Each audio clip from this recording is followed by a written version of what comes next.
ആധുനിക ആയുധശേഖരം ശത്രുക്കളുടെ മിസൈലുകളെ ആകാശത്ത് വെച്ച് തന്നെ വെണ്ണീറാക്കുന്ന അയൺ ഡോം പ്രതിരോധ സംവിധാനം, സൈബർ യുദ്ധമുറകളിലെ അജേയമായ മേധാവിത്വം, ലോകത്തെ ഏറ്റവും ഭയമുണർത്തുന്ന രഹസ്യാന്വേഷണ ഏജൻസിയായ മൊസാദ്, ഏതൊരു വൻ ശക്തിയും അമ്പരപ്പിക്കുന്ന സൈനിക പ്രൗഢിയാണ് ഇസ്രയേലിൻ്റേത്.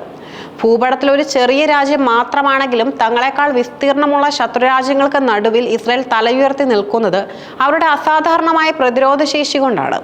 എന്നാൽ ഈ വൻ സൈനിക സന്നാഹങ്ങളുടെയും സാങ്കേതിക തികവിന്റെയും പിന്നിലെ യഥാർത്ഥ നിയന്ത്രണ രേഖയും ഊർജവും ലോകത്തിന്റെ മറുപുറത്തുള്ള അമേരിക്കയാണെന്നത് ഒരു പരസ്യമായ രഹസ്യമാണ്. പതിറ്റാണ്ടുകളായി വാഷിംഗ്ടൺ ഇസ്രയേലിന് നൽകിപ്പോരുന്ന കോടിക്കണക്കിന് ഡോളറിന്റെ വിദേശ സൈനിക ധനസഹായവും യുദ്ധസാമഗ്രികളുമാണ് ഈ രാജ്യത്തിന്റെ നിലനിൽപ്പിന്റെ ജീവനാടി.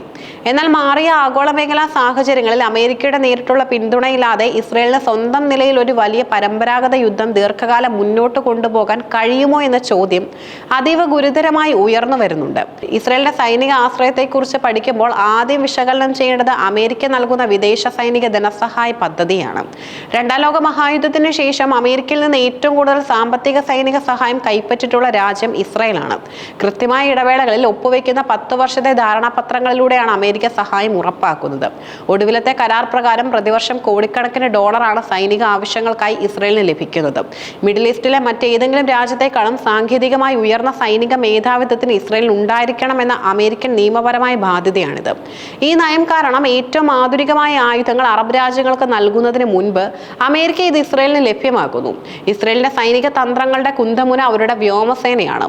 ശത്രു രാജ്യങ്ങളുടെ ഉള്ളിലേക്ക് കയറി കൃത്യമായ ആക്രമണം നടത്താൻ ഇസ്രയേലിനെ പ്രാപ്തമാക്കുന്നത് ഈ വിഭാഗമാണ്.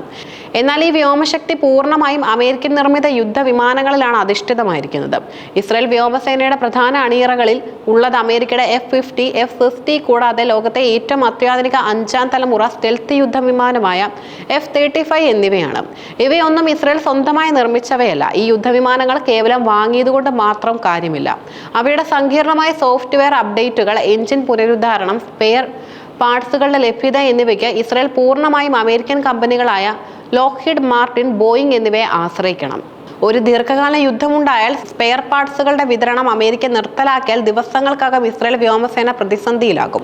അതിർത്തികൾ കടന്നുള്ള ദീർഘദൂര ആക്രമണങ്ങൾക്ക് ആവശ്യമായ ആകാശ ഇന്ധന വിതരണ വിമാനങ്ങളും ഭൂഗർഭ ബങ്കറുകൾ തകർക്കാൻ ശേഷിയുള്ള ഗൈഡഡ് ബോംബുകളും അമേരിക്കയാണ് ഇസ്രയേലിന് എത്തിച്ചു നൽകുന്നത്. ലോകമേറെ അത്ഭുതത്തോടെ നോക്കിക്കാണുന്ന ഇസ്രയേലിന്റെ വ്യോമ പ്രതിരോധ കവചമാണ് അയൺ ഡോം.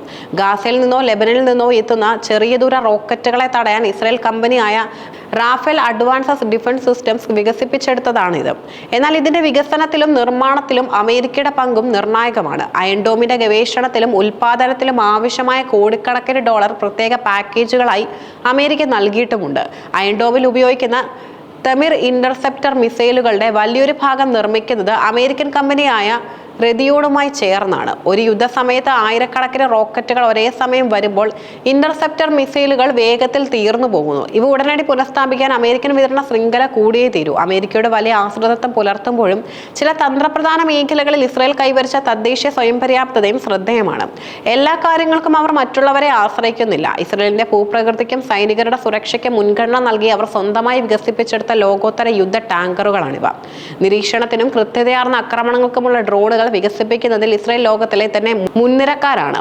ഹെറോൺ, ഇറ്റാൻ തുടങ്ങിയ ഡ്രോണുകൾ ഇതിന് ഉദാഹരണങ്ങളാണ്. സൈബർ യുദ്ധമുറകളിലും ഇലക്ട്രോണിക് സർവൈലൻസ് സംവിധാനങ്ങളിലും ഇസ്രയേൽ ആഗോളതലത്തിൽ ഒന്നാമതാണ്. പെഗസസ് പോലുള്ള സ്പെയർവെയറുകളും യൂണിറ്റ് A-2000 പോലുള്ള സൈനിക സൈബർ വിഭാഗങ്ങളും ഇസ്രയേലിന്റെ സ്വന്തം കരുത്താണ്. ഇസ്രയേലിന്റെ ജനസംഖ്യയും വിസ്തൃതിയും പരിമിതമാണ്.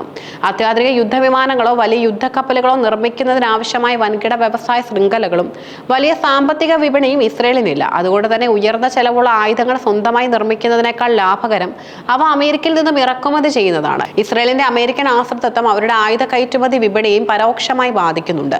ഇന്ത്യ ഉൾപ്പെടെയുള്ള ലോകത്തെ പല രാജ്യങ്ങൾക്കും ഇസ്രയേൽ റഡാറുകളും മിസൈൽ പ്രതിരോധ സംവിധാനങ്ങളും വിൽക്കുന്നുണ്ട്. എന്നാൽ ഈ തദ്ദേശീയ സംവിധാനങ്ങളിൽ പലതിലും അമേരിക്കൻ നിർമ്മിത മൈക്രോ ചിപ്പുകളോ സാങ്കേതിക വിദ്യകളോ അടങ്ങിയിട്ടുണ്ടാകും. അതുകൊണ്ട് തന്നെ ഈ ആയുധങ്ങൾ മറ്റൊരു രാജ്യത്തിന് വിൽക്കണമെങ്കിൽ ഇസ്രയേലിന് അമേരിക്കയുടെ മുൻകൂർ അനുമതിയും ആവശ്യമാണ്. മുൻകാലങ്ങളിൽ ചൈന പോലുള്ള രാജ്യങ്ങൾക്ക് അത്യാധുനിക റഡാറുകൾ വിൽക്കാനുള്ള ഇസ്രയേലിന്റെ ശ്രമങ്ങളെ അമേരിക്ക തടഞ്ഞിട്ടുള്ളത് ഇതിന് തെളിവാണ്. ഇസ്രയേലിന്റെ സൈനിക തന്ത്രം എപ്പോഴും ചെറിയകാല യുദ്ധങ്ങൾ എന്ന ശൈലിയിലാണ് രൂപകൽപ്പന ചെയ്തിരിക്കുന്നത്.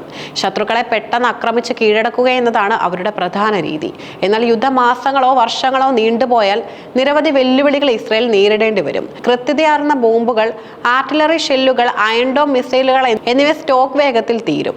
ജനസംഖ്യ കുറവായതിനാൽ ഇസ്രയേൽ തങ്ങളുടെ റിസർവ് സൈന്യത്തിനാണ് യുദ്ധത്തിന് വിളിക്കുന്നത്. യുദ്ധം നീണ്ടുപോയാൽ രാജ്യത്തെ IT വ്യവസായ മേഖലകൾ നിശ്ചലമാവുകയും സമ്പദ് വ്യവസ്ഥ തകരുകയും ചെയ്യും. അന്താരാഷ്ട്ര തലത്തിൽ യുദ്ധത്തിനെതിരെ സമ്മർദ്ദം ഉണ്ടാകുമ്പോൾ അമേരിക്കയുടെ വീറ്റോ അധികാരം മാത്രമാണ് ഐക്യരാഷ്ട്രസഭയിൽ ഇസ്രയേലിന് രക്ഷയാകുന്നത്. ചുരുക്കത്തിൽ ഇസ്രയേലിന് ലോകോത്തര നിലവാരമുള്ള ശാസ്ത്ര സാങ്കേതിക വിദ്യയും കഠിനാധ്വാനികളായ സൈന്യവും ഉണ്ടെന്നത് വസ്തുതയാണെങ്കിലും അമേരിക്കൻ സാമ്പത്തിക സൈനിക നയതന്ത്ര പിന്തുണയില്ലാതെ അവർക്ക് സ്വന്തം നിലയിൽ ഒരു വലിയ യുദ്ധം ദീർഘകാലം മുന്നോട്ട് കൊണ്ടുപോകാൻ കഴിയില്ല. അയൺ ഡോമിന്റെ മിസൈലുകൾ മുതൽ യുദ്ധവിമാനങ്ങളുടെ സ്പെയർ പാർട്സുകൾ വരെ നീളുന്നതാണ് ഈ ആശ്രിതത്വം. എന്നാൽ മിഡിൽ ഈസ്റ്റിലെ തങ്ങളുടെ ഭൗമരാഷ്ട്രീയ താൽപര്യങ്ങൾ സംരക്ഷിക്കാനും ജനാധിപത്യ സഖ്യകക്ഷിയെ നിലനിർത്താനും ഇസ്രയേലിന്റെ കരുത്ത് അമേരിക്കയ്ക്കും അത്യാവശ്യമാണ്. അതുകൊണ്ട് തന്നെ ആഗോള സാഹചര്യങ്ങൾ മാറിയാലും ഈ ഇരു രാജ്യങ്ങളും തമ്മിലുള്ള അവിഭാജ്യമായ ആയുധ സാമ്പത്തിക ബന്ധം വരും ദശകങ്ങളിലും ശക്തമായി തന്നെ തുടരുമെന്ന് പ്രതിരോധ വിദഗ്ധരും വിലയിരുത്തുന്നു.